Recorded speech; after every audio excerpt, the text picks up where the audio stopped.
Yeah, once again I welcome you in a social science class.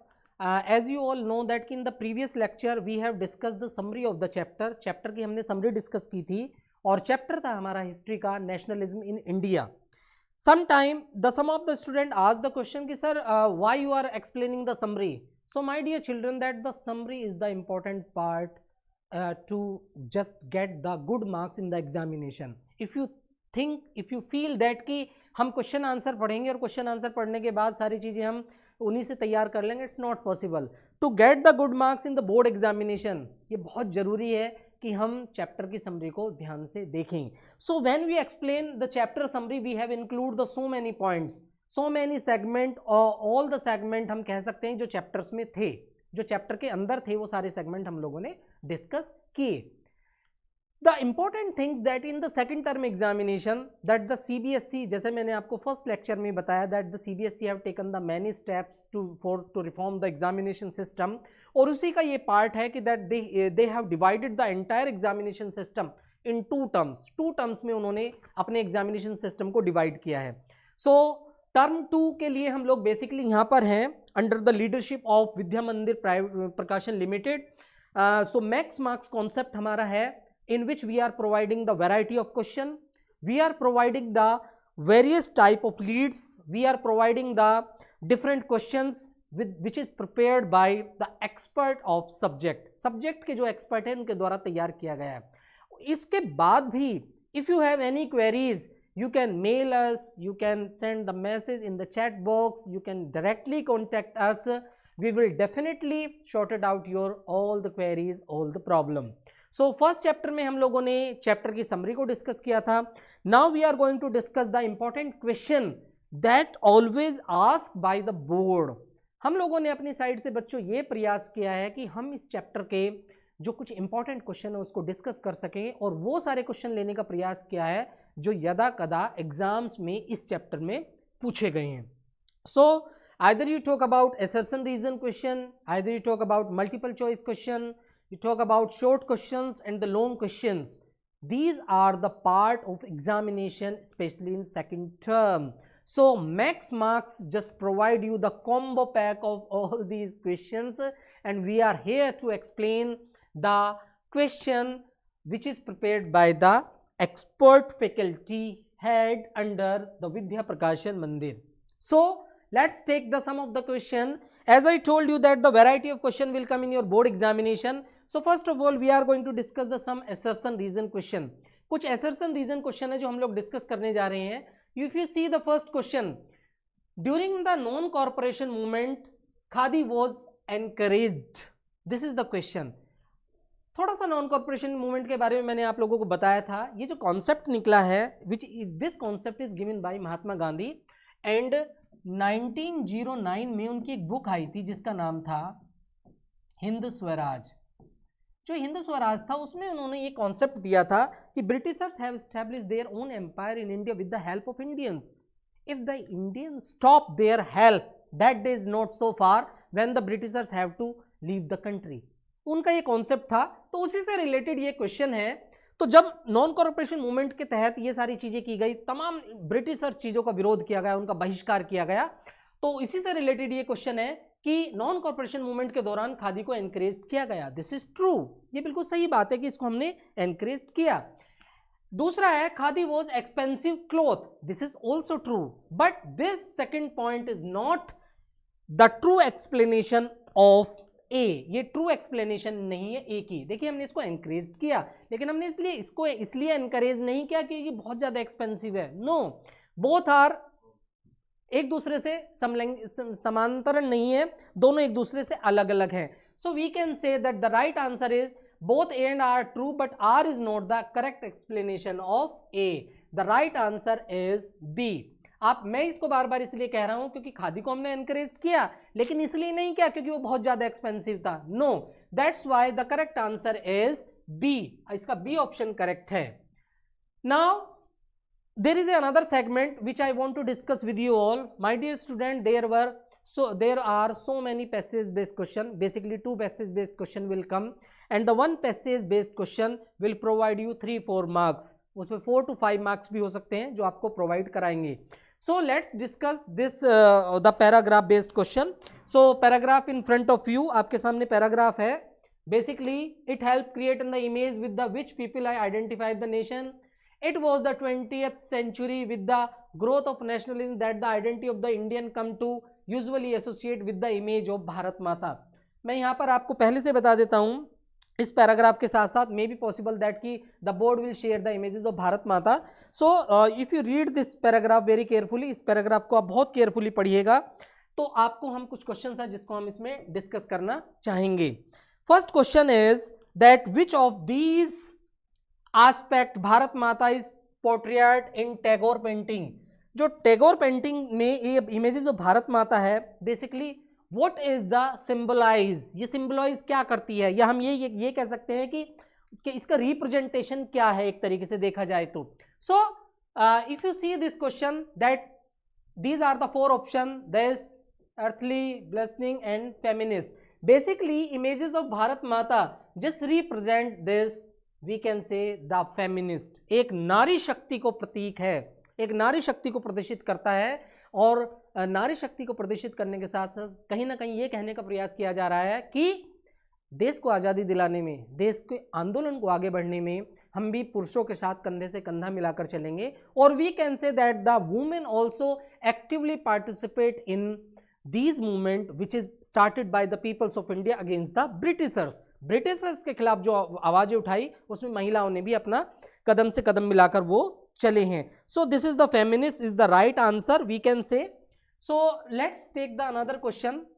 The aim of these art work was to, जो भी most of the art आई देश के अंदर, images of Bharat माता आई, वंदे मातरम आया, इसके अलावा तमाम तरीके के hymns, तमाम तरीके के सॉन्ग, तमाम तरीके की images I. What was the role of these images? इन सारी images का रोल क्या था? आप खुद देखिएगा, अगर हम कहीं पर नेशनल फ्लैग देखते हैं तो हम तुरंत ही उसको सल्यूट करते हैं, आपसे कोई नहीं कहता, लेकिन फिर भी हम उसको देखने के बाद सल्यूट करते हैं. If you see the images of Bharat Mata, that the kind of feeling of nationalism are come in our mind. कहीं ना कहीं हमारे माइंड में फीलिंग ऑफ नेशनलिज्म आती है. So this is the board question. ये बोर्ड क्वेश्चन पूछा गया है कि the aim of these art work was to, ये क्या था? Showcase the talent of Indian proceed, no. Revive history, no. Inculcate nationalism and encourage young children to paint, no.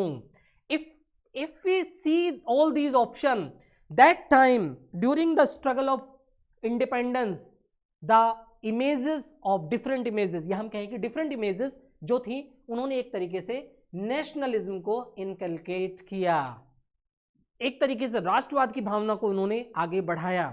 So all the images which is given by the various writer, various artists, they just play very vital role to inculcate the nationalism. जब हम इस शब्द की बात करते हैं तो एक तरीके से we can say that कि एक ऐसे देश की अवधारणा जहाँ पर सभी समांतर रूप से आगे बढ़ें और एक तरीके से हम ये कह सकते हैं कि किसी भी तरीके का डिस्क्रिमिनेशन ना हो एंड द पीपल्स जस्ट एक आदर्श राज्य की कल्पना जिसको हम कहते हैं उसके बारे में बात की गई है. So most of these are just we can say the focusing the inculcate nationalism. So the kind of question can be come in your board examination. And the next question is that which of these work of Bankim Chandra Chattopadhyay. अब आप यहाँ देखिएगा आपके सामने चार option लिखे हैं, वंदे मातरम, भारत माता, सारे जहाँ से अच्छा, both A and B. If you see that, if you hear the name of Bankim Chandra Chattopadhyay, most of that Vande Mataram Bharat Mata, this is the right option. So ये आपका ये भी इन्हीं के द्वारा लिखा गया एंड इमेजेस ऑफ भारत माता के बारे में भी इनके द्वारा ही प्रकाशित किया गया, इन्हीं के द्वारा ही बताया गया. और मोस्ट ऑफ जो बंकिम चंद्र चट्टोपाध्याय थे, इन्होंने जो वंदे मातरम लिखा था, this Vande Mataram just create the feeling of nationalism in the mindset of the people. Only violence or non-violence was not the two major weapons to get the independence. Even that the some of the poet, some of the writer, some of the artists, those who just give some kind of pictures, kind of poems, kind of stories, these also play very vital role to create the feeling of nationalism in the mindset of the peoples of India. Bharat के लोगों के mindset में इस तरीके की चीज़ों को करने में इनका बड़ा योगदान रहा है. The identity of the nation was often symbolized through. अगर हम आइडेंटिटी ऑफ द नेशन की बात करें किस तरीके से होती है, सिंबलाइज किस तरीके से होती है, तो उसको there are, this is the very important question, 2-3 बार एग्जाम में आया है, that's why our team just include this question and we are here to just explain the correct option.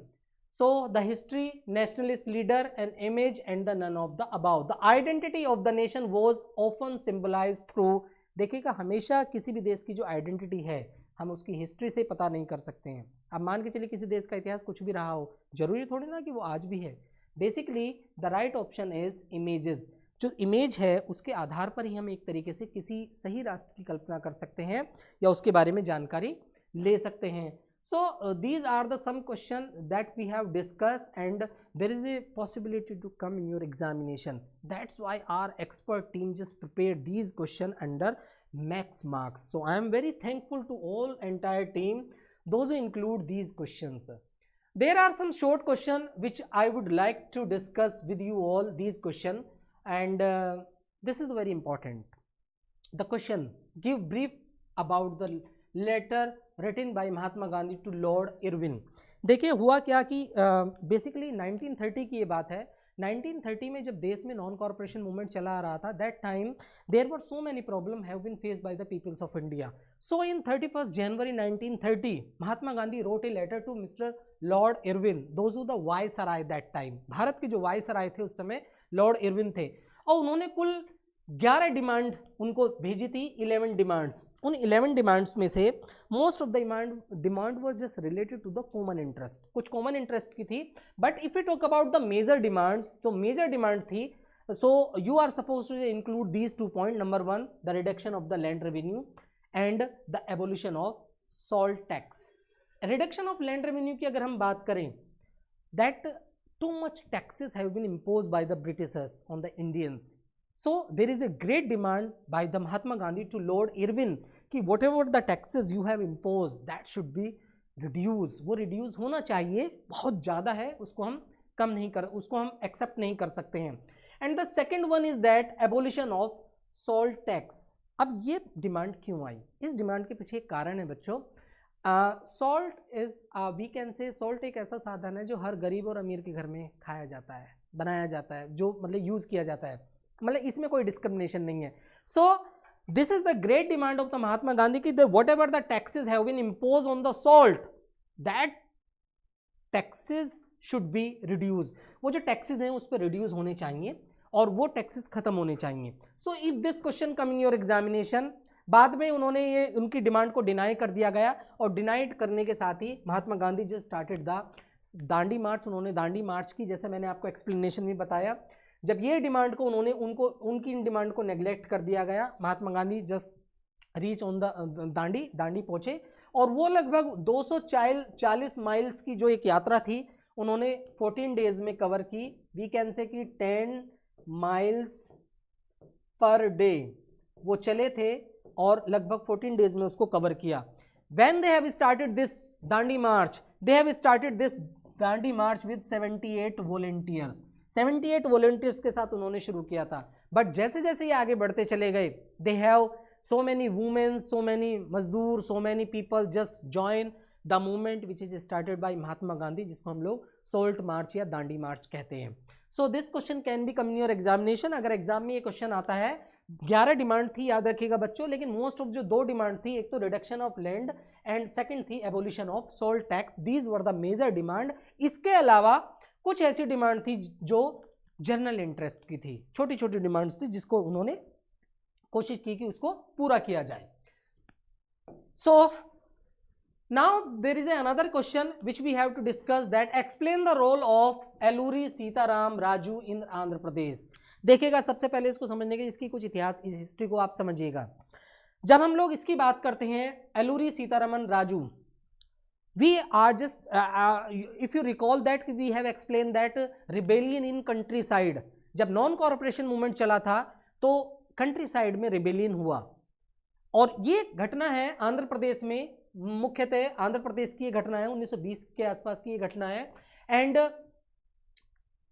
एक तरीके से 1920 Andhra Pradesh British government began forcing.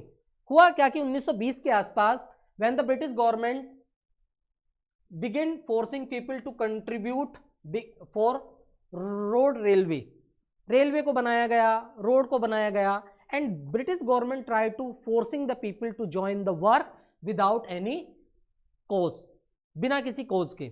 So that time British government compel the people to join the work which is started by British east India company.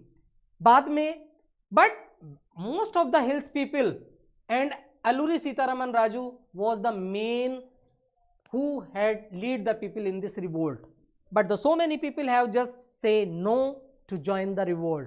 और ये पूरी की पूरी जो revolt हुई थी बेसिकली आंध्र प्रदेश का जो गुडम हिल्स एरिया है, जो गुडम हिल्स एरिया है वहां पर हुई थी. और गुडम हिल्स एरिया में इस तरीके की मूवमेंट हुई थी, और जो लोगों ने मूवमेंट को शुरू किया था वो पूरी की पूरी मूवमेंट को लीड करने का जो क्रेडिट दिया जाता है एलूरी सीतारामन राजू को दिया जाता है. And Alluri Sitaraman Raju was, we can say that कि एक तरीके से महात्मा गांधी के पूरी तरीके से शिष्य थे, हम कह सकते हैं. And he was the inspired by Gandhi ji non corporation movement, और महात्मा गांधी द्वारा चलाया गया जो नॉन कॉर्पोरेशन मूवमेंट था उससे बहुत ज़्यादा इंस्पायर्ड थे.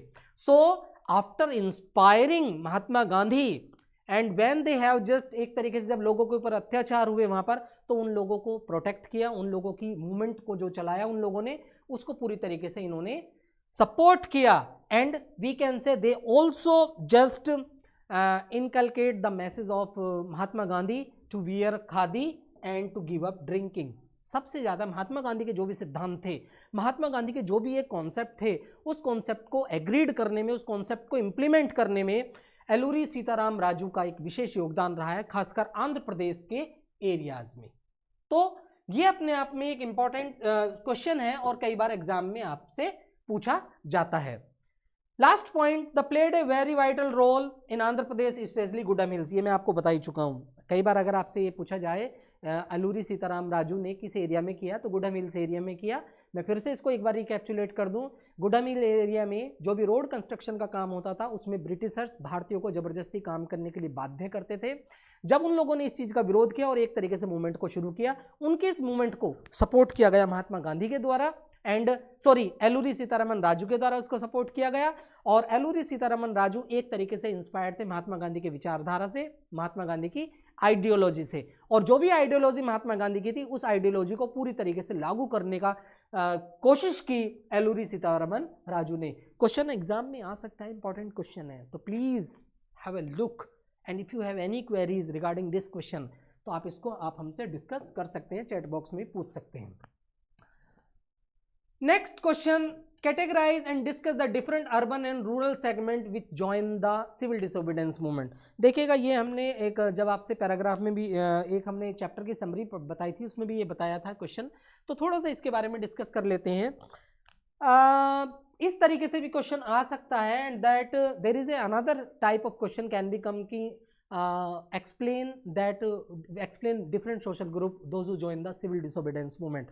तो अलग अलग तरीके के लोग थे जिन्होंने सिविल डिसोबीडियंस मूवमेंट को ज्वाइन किया. तो first of all we are going to discuss that in urban areas में किस तरीके से एक तरीके से मूवमेंट को ज्वाइन किया गया. So first of all that business class, we are going to discuss about that what was the role of business class in civil disobedience movement.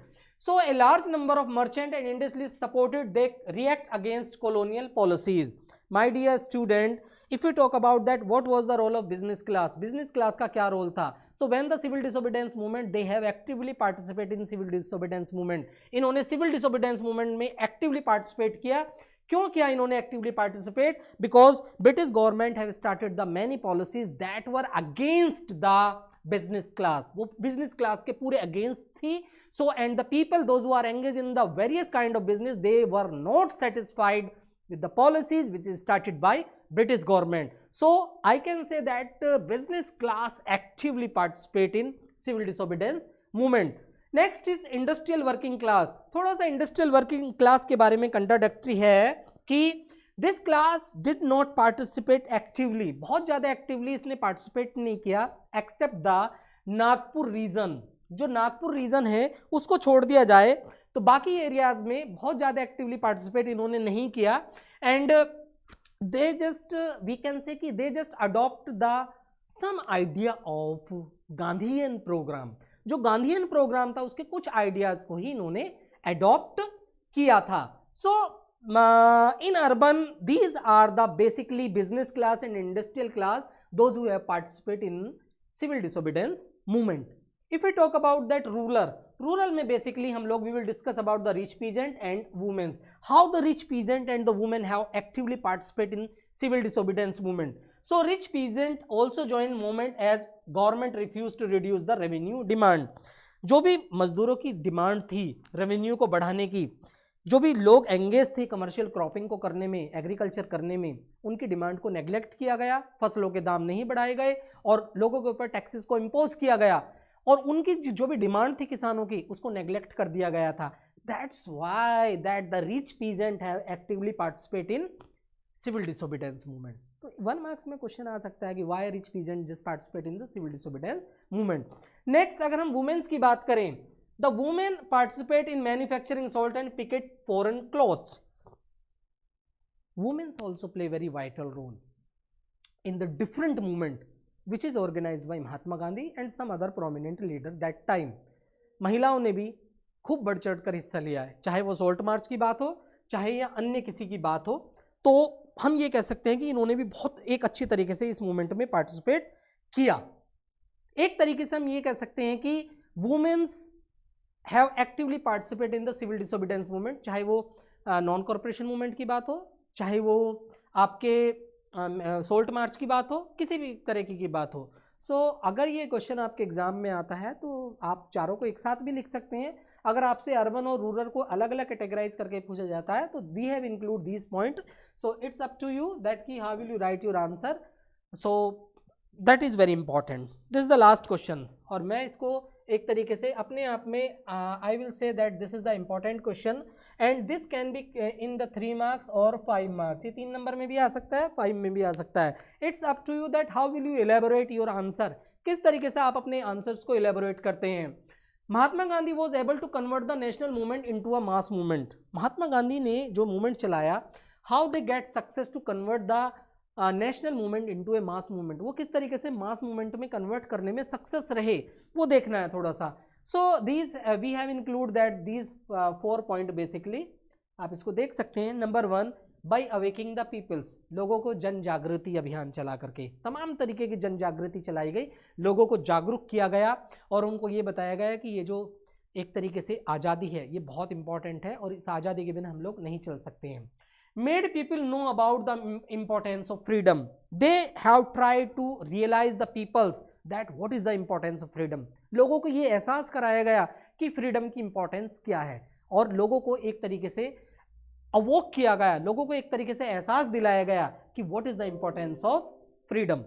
So ये काम भी महात्मा गांधी ने किया ताकि वो अपने एक नेशनल मूवमेंट को मास मूवमेंट में कन्वर्ट कर सकें. The next point, encourage the worker and peasant to raise their voice against injustice. During the British colonial period, what kind of injustice they have faced, उसके लिए इन्होंने मजदूरों को, खेतीहार किसानों को, श्रमिकों को तैयार किया और उनके मन में एक इस तरीके की प्रबल भावना को जन्म दिया कि you are supposed to raise the question against the injustice. जो भी अंग्रेजों के द्वारा अनजस्टिस अन्याय किया जा रहा है आप उसके खिलाफ आवाज उठाइएगा, तभी आप सक्सेस हो सकते हैं. That's why that Mahatma Gandhi get success to convert the national movement into a mass movement. तो जो भी उनकी पॉलिसीज और लॉज थे ब्रिटिशर्स के, उन सबके खिलाफ भारत के लोगों को तैयार किया और भारत के लोगों को तैयार करके एक जन जागृति अभियान चला करके लोगों में जागरूकता पैदा कर करके एक तरीके से हम ये कह सकते हैं कि भारत के जो महान नेता थे महात्मा गांधी, उन्होंने एक नेशनल मूवमेंट को मास मूवमेंट में कन्वर्ट किया. So this was the segment of the first chapter of history, nationalism in India, and we have discussed all the questions. My dear student, I hope that you will get the answer of all the questions. And उसके बावजूद भी अगर आपकी कोई queries है, आपका कोई doubt है, you can send a mail, you can send a message, you can discuss in a chat box. किसी भी तरीके से आप हमसे पूछ सकते हैं. So thank you very much. Thank you once again. I hope that you just understand all the concept those who are in the chapter. Thank you very much.